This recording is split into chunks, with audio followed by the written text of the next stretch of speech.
जितने ग्रंथों का मैंने अध्ययन किया है शायद ही किसी ने किया होगा। उन्होंने इतना अहंकार भरा कि उन्होंने हर व्यक्ति को शर्मिंदा करना शुरू किया। कोई अगर उनके पास आता तो उससे वो ऐसा प्रश्न पूछते जिसका वो जवाब नहीं दे पाता, और जब वो जवाब नहीं देता तो हंसते, कहते कि तुमको ये भी नहीं आता है। यानी सामने वाले को ये एहसास दिलाते कि मैं तुमसे ज्यादा ज्ञानी हूं। एक घटना है एक बार की कि एक बच्चे के सामने उन्होंने कहा अग्नि जली, दीपक जला। तो उन्होंने कहा कि बताओ ये दीपक जो जल रहा है, ये रोशनी जो आ रही है इस दिए से, ये आग जो जल रही है, ये कहाँ से आई। बालक बेचारा चुप हो गया क्योंकि उसको नहीं पता कि अग्नि कहाँ से आई। उसने नहीं जाना कि ये आग कैसे पैदा होती है, परंतु उसने एक काम किया, उसने फूंक मारकर उस दिए को बुझा दिया।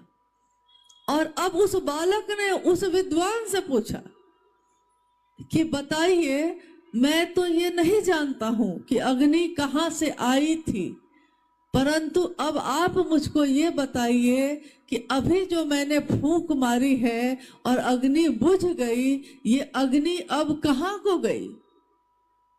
और साहब ने कहा कि वो विद्वान व्यक्ति किंग कर्तव्य विमूढ़ हो गए। उनको समझ में नहीं आया कि मैं क्या उत्तर दूं। उन्होंने तो सोचा ही नहीं था कि मैं जो पूछता हूं कि अग्नि कहाँ से आई, एक बच्चा मुझसे पूछ देगा कि अग्नि कहाँ को गई। वो शर्मिंदा हो गए। उन्होंने कहा मुझको नहीं पता। साहब श्री ने कहा कि मैंने अपने बाल्यावस्था से ही लोगों से ये पूछना शुरू किया था। मेरी माँ के पास मेरी शिकायत आने लगी। लोग आकर उनसे कहते थे कि मलकिनी, आपका बच्चा जो है वो अघोरी हो गया है, शमशानी हो गया है, शमशान शमशान घूमता है।